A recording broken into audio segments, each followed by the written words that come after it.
Quarterfinal curse. The volleyball team suffered their fourth straight first-round exit in this year's RSC tournament. And cut short, the women's soccer team also ended things this season, but in the semifinal round.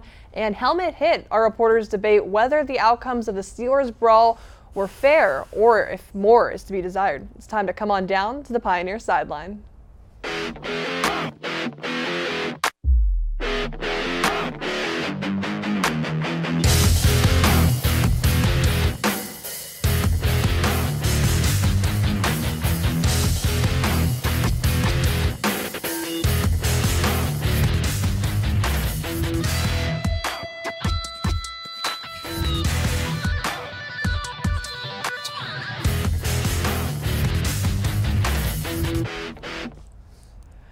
Good evening and welcome to the Pioneer Sideline. I'm Nicole Pampina and we'll start things off tonight with the volleyball team, which fell victim to the dreaded quarterfinals curse for the fourth year in a row. That team played Asbury on Friday morning. That was the first game of the tournament and fell to them in 4 sets, 25-21, 16-25, 25-17, and 25-18. It's only their second loss at home, the first being when they played Pitt Johnstown in a non-conference game in October. Point Park had 52 kills, more than Asbury with their 40, but were outblocked, and that was the nail in the coffin for our Pioneers. However, they did not go unrecognized in that tournament. They still won the RSC East Division Championship title, and 5 players were recognized to the All-RSC second team for the entire tournament. Jaslyn Rosier, Maria Ferragonio, Haley English, Brittany Bianco, and Taylor Small. Ferragonio, English, and Bianco are unfortunately seniors and will be leaving us, but we were happy to have them on the team, and they were clutch players throughout the whole season. IU Kokomo, defending champ, came back and won the whole thing, playing WVU Tech, who was number 2 in the East, the new beast of the East, as I was calling them. But two in a row for IU Kokomo, so congratulations to them. And that wraps it up, 22-9 overall and 12-4. A very successful season for the Pioneers, and it was great to watch them play this whole time and wish them the best of luck next year. And we will now turn things over to our senior mascot correspondent, Sarah Gibson, for this week's Mascot Mania. Sarah? Thanks, Nicole. When you think of live mascots, you probably think of Uga of the Georgetown Bulldogs. But have you heard of Ralphie 5 of the University of Colorado Boulder? You may have this week, because after 12 seasons of leading the university's football team onto the field, they have decided to retire the buffalo that holds the position as the school's mascot. Why? Could it be that she's 13 and getting old and slow? Nope, she's too fast. Homegirl can run like the wind. So fast, in fact, that the athletic department has decided to retire her. While past Ralphies have gotten slower with age, Ralphie 5 cannot be tamed. This news is also bittersweet in the fact that Ralphie 5 was the second longest Ralphie to reign, and she was in second place by only 2 games. She has only been beaten by the original Ralphie, who started in 1934 and ran 78 games. As for Ralphie 5, she will be spending her retirement on a ranch supported by the program. The location is being kept a secret, however, so she isn't overwhelmed by all of her fans. Happy retirement, girl! You deserve it! And in this week's Mascot of the Week, I'd like to present the Ichabod, the most you-had-to-be-there mascot I've ever seen. I say it like that because nobody but the students at Washburn University know what the Ichabod is. When you think about the name Ichabod, you may think of the character associated with the legend of Sleepy Hollow and the Headless Horseman. But the school's website makes it very clear that the mascot has no affiliation with that character. So, what is the Ichabod and where does it come from? As it turns out, he's named after Ichabod Washburn, an early benefactor of Washburn University. Not only is that the weakest origin story I've ever heard, it's not scary. It doesn't make sense to the opposing teams, and even the design is just lazy. It's just a fancy man with a felt face. He doesn't scare me, he just makes me feel poor.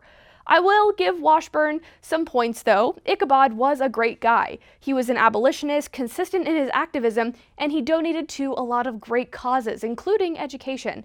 While Slick Ick may not be the scariest, he may be one of the nicest mascots out there. Back to Nicole at the desk. Thank you, Sarah, for making us grateful that we have Black Diamond II. When we come back, our reporters will talk all things Point Park basketball and the end of the women's soccer season. We'll be right back.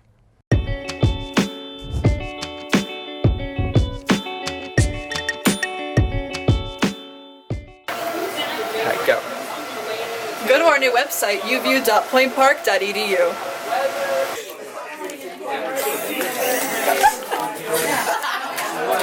go, go, go, go. Join UView and find your herd. Join EOP. And 3, 2, Join EOP. I was just saying, grab him now, or else I will step on. Yeah. Join on point with politics. 3, 2, 1. Join Pioneer Sideline. Loneliest number that you'll ever do.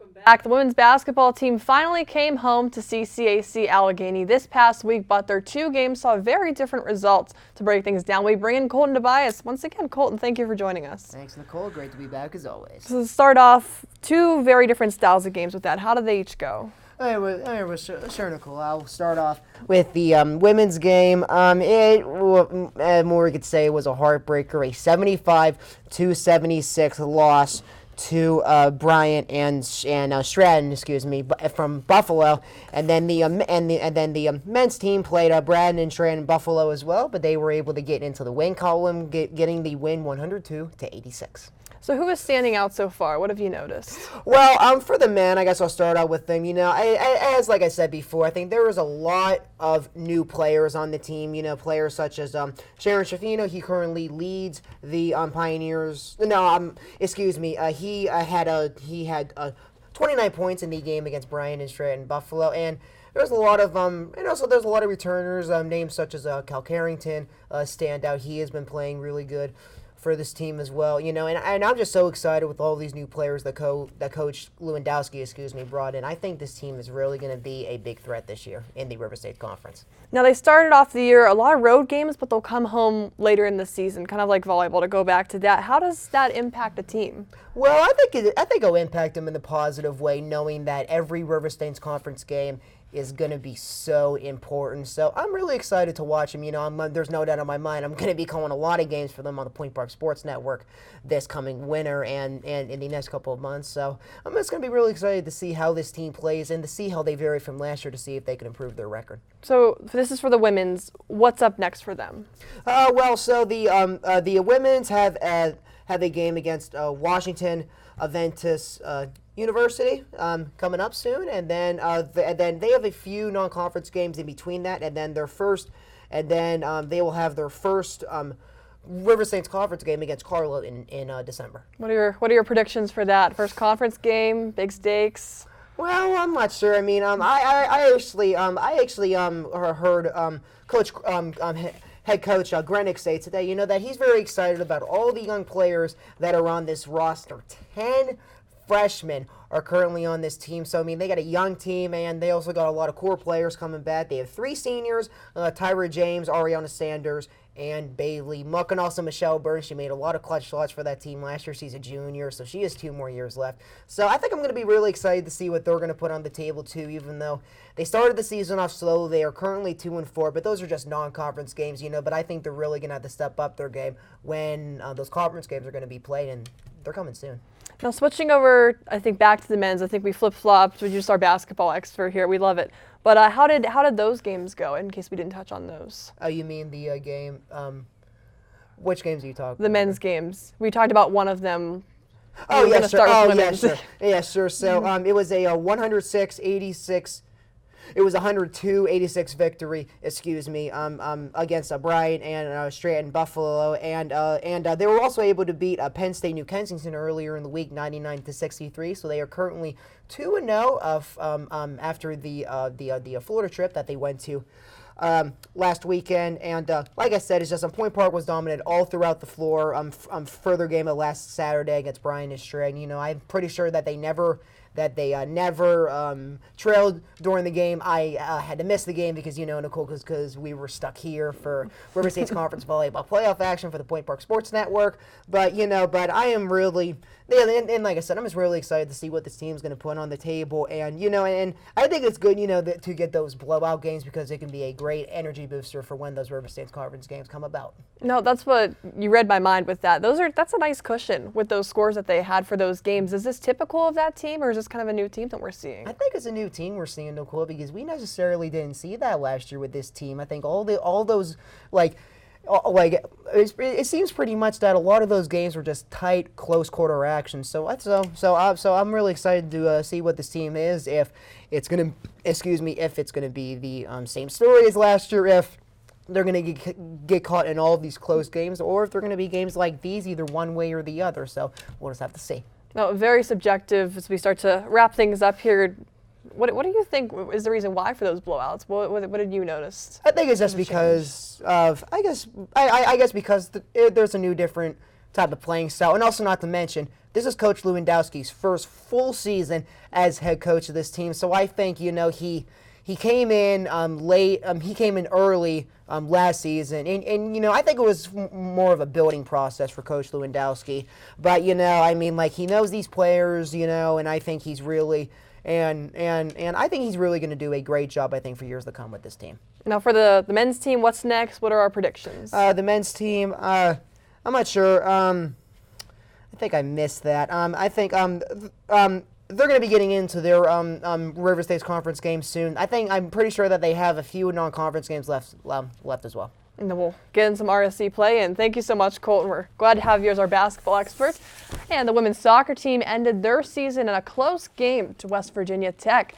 Taylor Spirito joins me now to break it down. Taylor, thank you for joining me. Absolutely. So let's get into that. How did that game go? They lost in the semifinals. Kind of a heartbreak. You're this close. Yeah, they were so close to making it all the way. And, this team wasn't as good as we thought they were going to be going into the postseason, but they did end up pulling a close game to Asbury. Asbury was number 1 in the conference. We were number 5, or at least seed-wise. And we ended up losing to them 4-3. Asbury was up by 1 at the half.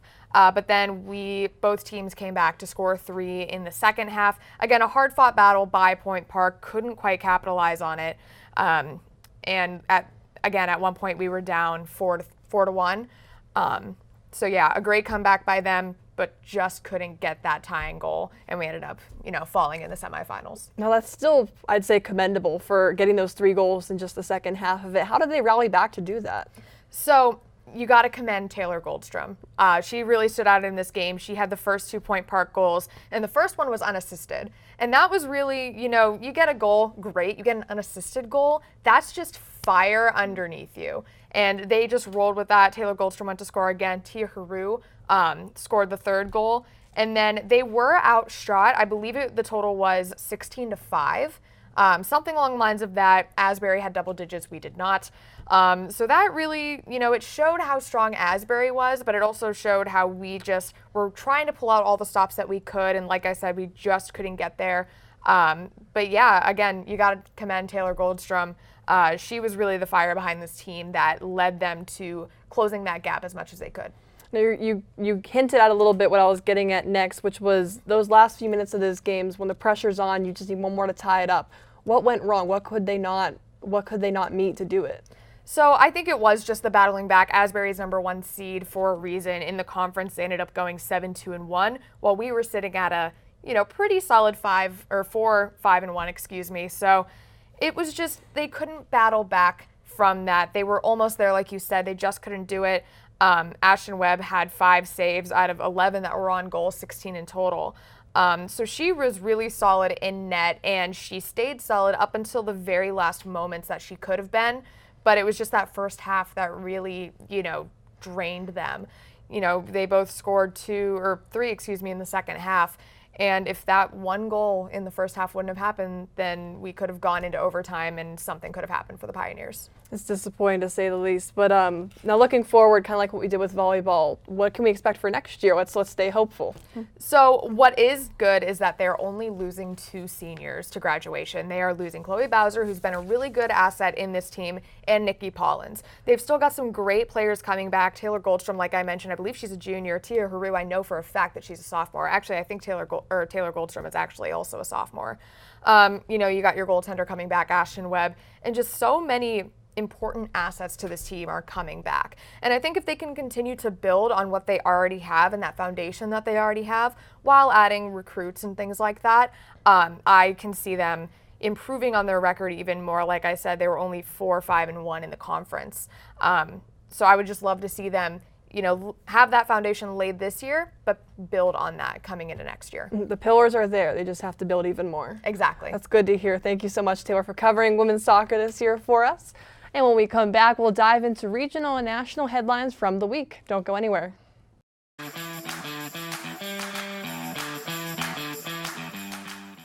What's one word to describe CAB? Welcoming. Community. Creative. Experiences. Family. Openness. Pineapple. The Campus Activities Board is a student-run organization that consists of 7 different committees. Each focuses on event planning, marketing, and administrative activities. Join us in organizing the juiciest events on campus, from late-night bingo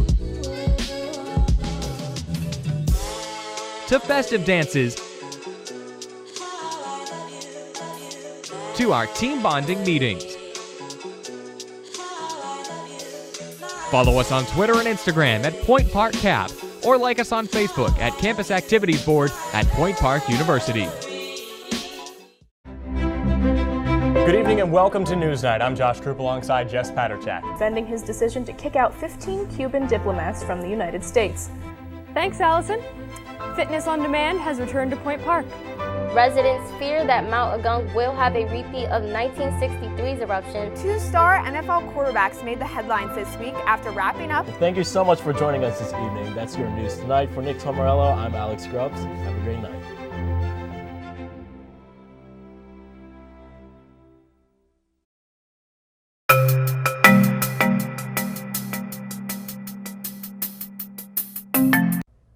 Now for some national news, Colin Kaepernick could be making a return to the field, and MLB awards were given out this weekend. Colton Tobias returns back in the studio with the details. Colton? Thanks, Nicole. After 3 years of being out of the NFL, former San Francisco 49ers quarterback Colin Kaepernick was throwing footballs, in front of NFL representatives on Saturday. According to ESPN, the workout was originally going to take place at the Atlanta Falcons practice facility in Georgia. But after a disagreement with the NFL due to a liability waiver, the workout changed at the last minute to Charles R. Drew High School in Riverdale, Georgia. The workout lasted about 40 minutes, and representatives from 8 different NFL teams showed up. Kaepernick said he is ready to play, but he has not signed with an NFL team at the moment. Moving over the basketball, the NBA season is almost a month in, as there has been a lot of surprises so far. Perhaps the biggest shock are the 5-time defending Western Conference champion Golden State Warriors, who are currently sitting with a record of 2-11 according to the NBA. One of the reasons may be All-Star point guard Steph Curry will be out for at least 2.5 months, as he is dealing with a hand injury sustained earlier in the season. And finally, the 2019 MLB awards were announced this past week. According to the MLB, Angels center fielder Mike Trout took home AL MVP honors, and Dodgers right fielder Cody Bellinger received NL MVP honors. This is Trout's 3rd AL MVP, which ties him with 9 other players for second on the all-time list for MVP awards, and Bellinger received Gold Glove and Silver Slugger honors this year as well. Astros pitcher Justin Verlander received the AL Cy Young, and Mets pitcher Jacob deGrom took home the NL Cy Young. Verlander finished second behind teammate Garrett Cole, and deGrom received 29 out of the 30 possible votes. That's it for national news. Back to Nicole at the desk. Thank you, Colton. After the break, it's everyone's favorite segment, Case of the Week. And this week, are the punishments faced by the Steelers and the Browns enough? We'll be right back.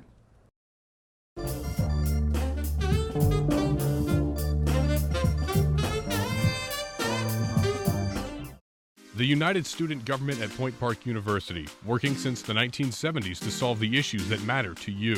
What concerns do you have about the university? Student life, safety, food service? Send us an email to studentconcerns@pointpark.edu or stop by our office on the 7th floor of the Student Center. You can also attend our weekly open meetings on Mondays at 3:15. Follow us on social media at USG_PPU for more. The United Student Government, by the students, for the students.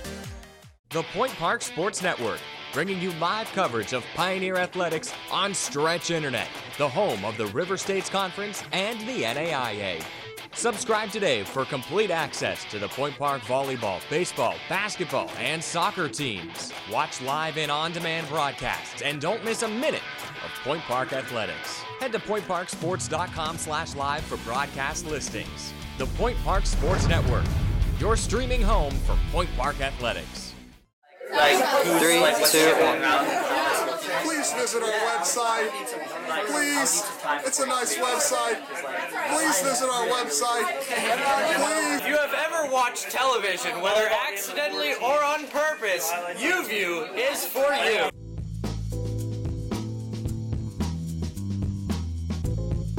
Welcome back to Sideline. For this week's Case of the Week, we asked our reporters if the punishments dished out to the Steelers and Browns brawl were fair, or if they left more to be desired. To debate, we bring in Taylor Sprito, Colton Tobias, carrying the weight of the show today. Thank you guys for coming back. Of course. So we can't wait. Steelers fan versus one Browns fan. I want some yelling. I want some yelling. You really called me out like that. Uh-huh. So for those, we're not getting, hold on kids. Hold on. That's not the point of this. For those of you that are unaware, if you live under a rock and haven't seen what's been happening with this situation, Myles Garrett of the Cleveland Browns hit our quarterback Mason Rudolph on the head with his helmet. He's been suspended indefinitely since then, which is all the 6 regular season games and postseason. Marquise Pouncey is 3 games, and then Ogunjobi with 1 game. And then both teams were fined $250,000. Mason Rudolph received no punishment. So let's start with our stands. Let's just have you guys just air out what you think of the whole situation. Air out the grievances. Yes. All right. So, do you want me to go first? Yes, please. Mason Rudolph so started it. I'm so mad that he has no disciplinary action against him because, yeah, Myles Garrett pulled him down way after he threw it. He did tackle him initially right when he threw it, but he brought him down way after. Okay, I get it. But also, if you watch the video, Mason Rudolph is trying to pull off Garrett's helmet way before Myles Garrett makes any sort of contact with Mason Rudolph's helmet. And that's my stance. I don't think you should have hit Mason Rudolph with it at all. Like, that was a not good move. But I think that it's ridiculous that Mason Rudolph has nothing against him right now. Well, you know what, Taylor? I actually have similar agreements with you. As a Steeler fan, I hear that. I do think Mason Rudolph did start that fight. Now, I actually missed it because I was at the pit game, but that's another story. I think he was at fault too. You know, I mean, like, it's not like Myles Garrett just hit him with this helmet for a reason. You know, I mean, I think that he is at fault for some of it, but I don't think he should necessarily be suspended because I guess, in my opinion, I think he was just, you know, maybe talking trash. You know, I mean, he didn't abuse him or anything. I'm like, Garrett did. Dude. Now you talk. We'll pause for a sec. Now you talk about Mason started it, but some were arguing that he didn't need to come at Rudolph like that. They had already won the game. It was basically over. So do you think that was unnecessary for him to tackle him and take him down like that and lead to that? Yes. I think that is. Yeah, I think that's. I guess that's a good. Thanks for the cool. Gosh, Taylor, you're staring at me. Listen. Myles Garrett could have handled that a lot better, and it's a shame because I have really had a lot of respect for him coming out of the 2017 NFL Draft as the first overall pick. I've always had respect for him. I always thought he was a great player, you know, but he just could have handled that a lot better. Like, you know, I mean, I can understand he might have got caught in the moment and knowing that like he just wasn't thinking at that time. I guess he was just so frustrated. And you know, but like, so you hit someone on the head with their own helmet? I'm not necessarily trying to defend him, but it was just uncalled for, and he's gonna serve the consequences for it. I kind of do have to defend him slightly. I don't think hitting him in the head is the right move. Like I said, it's just absolutely not, and we're not condoning that here. But you know, you play every game to 100% of the way that you can. And if he is going to go for the tackle, he's not just going to, you know, grab him by the arm and bring him down. He's going to go for the tackle as much as he can. And that's part of his job. He's good at what he does on the field. And he puts 100% into everything that he does. So the fact that he did go full on into that tackle, I don't blame him for doing that. I don't think he should have let up because it was the closing minutes of the game. I think that, especially for the Browns, being the Browns, you know, you got to have something to show off. And it could be exceptional play by a select few of your players. They don't have much going for them, obviously. But, you know, when you do have some talent, you got to show it off. Now, I kind of align with you, Taylor. I think Rudolph should have also been punished somewhat, at least, because I don't like that he was trying to pull off his helmet, too. I mean, it's clear, it's right in front of you, the kick to the groin, all of that things. But going off of that, let's talk about the punishments they were given. Are those fair? I mean, both teams find the same amount, the indefinite suspension, even Pouncey got 3 games. I think I saw he was appealing. But where do we stand on that? Are those fair punishments? I'm fine with them. Not with Pouncey's. Okay. Pouncey's wasn't fair. What else was he supposed to do? Just let Garrett continue to beat Rudolph? Like, what was he supposed to do? I mean, I think it was justified. He literally went in there, and I just wouldn't think necessarily if Pouncey should have handled it better. But like, he started punching him and he did it for a reason because Garrett had a dirty move too. Now we can roll with that because this becomes a debate now of, is it more worth it to defend your quarterback in a situation or to be smart and not also get suspended and be out for your team? So it's like, are you thinking about Rudolph? Are you thinking about your team? Like, Taylor, you have thoughts? Yeah, I think that whole thing where he came after Garrett, like, if he was right there already in Garrett's face, yeah, sure, go for it. Who cares?